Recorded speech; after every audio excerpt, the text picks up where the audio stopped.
what am I doing? It's a blizzard and I'm out driving to a 12-step program.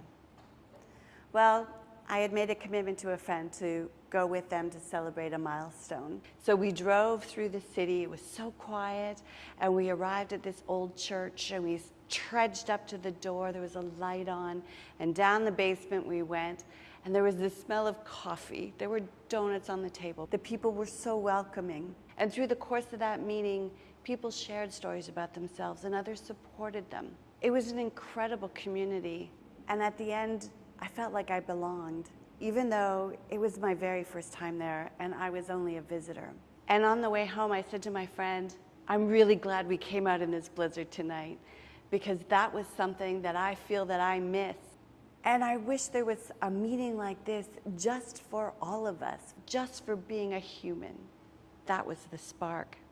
Because you know what it was? It was me having a yearning for this togetherness that we always had.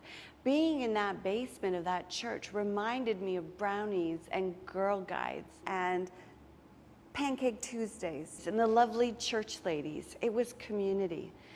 And I started to think, I feel like I'm missing this, and I wonder if other people are too.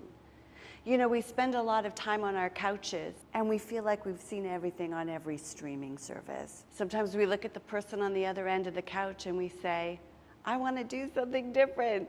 Maybe they don't.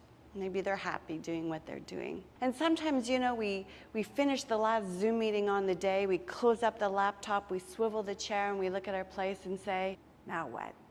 Where do we go?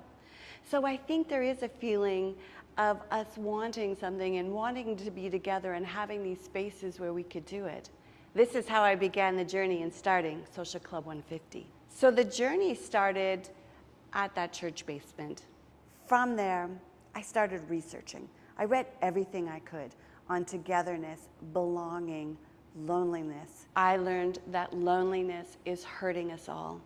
There is a loneliness epidemic in the world, and it has physical and mental repercussions for all of us. And it's dangerous. It affects our mortality. If you're lonely, they say you could die younger. And I think about how our lives have changed. You know, we used to have the workspace and the home space, and then that third space, which was the other community place we would go to. But now with so much work from home, that's collapsed. The home serves as so many of our things, and we're missing that third space. We also live in a time where most of us live in cities.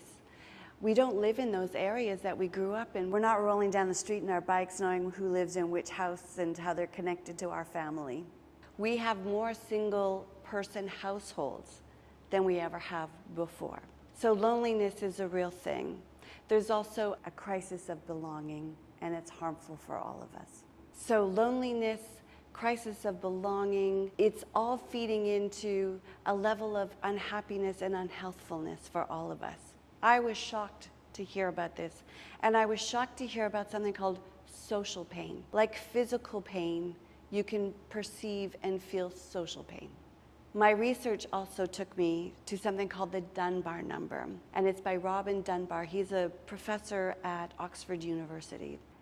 And the Dunbar number is 150 people that you can know in a meaningful way.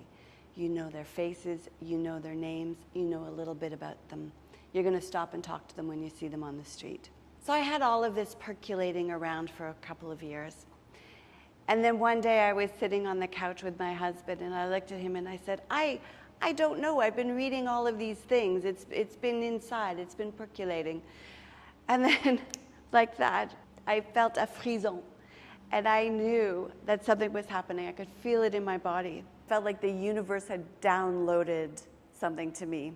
And I ran upstairs, and I got my sticky notes, and I came down.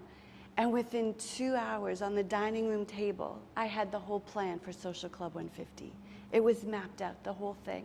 Now the mission is to turn strangers into friends and friends into community in our chapters around the world. Now we're starting small, but one day we will get there, and we're seeing it grow all the time. The next step was to figure out who this club is meant for. I'd always read, serve who you know most. So I started with people in their midlife. That's me. People in their 40s, their 50s, their 60s. And if you're 70s, you're welcome to. If you're in your 30s, you are welcome to. But there's a particular thing happening, I think, with people in their midlives. Very busy careers. We're managing careers, maybe we're managing staff, maybe we're managing multiple jobs. We have potentially children that we're still raising or children that have left the home. We have parents that might be needing our help. And somewhere along the way, that friend group that we knew all our lives, they've dissipated. We've moved cities for jobs. There's been divorces, relationships, passings. Life has changed. And if you still have those friends, because everyone's so busy, it could take 3 months to get someone into a calendar. So I wanted to address this situation. That's what Social Club is all about, starting a fresh social life. I wanted it to be consistent so that you could come and know that every 2 weeks, we do it every 2 weeks, every 2 weeks, you can come to this club. There's going to be people there you want to meet, and it's always going to be a variety of activities. It is a social club. It's for people who want to be social. So we have fun, playful nights. Maybe it's euchre or bingo or mahjong or trivia. And then we have speaker nights where we bring in people from this great community of ours to give lectures and talks. And then we also have our signature conversation nights where we sit around tables, we talk about topics, we share with each other, we laugh. And you know what the thing is? You're going to remind yourself, people want to hear what you have to say. They want to hear about what you know. You're going to remind yourself that you are that super cool person that you once were. Bring it back. Come back to yourself at the club. We will always be there. We will make it easy for you to come to the club and re-engage your social life. In June 2025, I asked this question. Are you ready to shake up your social life in real life? I know the answer now. The answer is yes, and I'll see you at the club.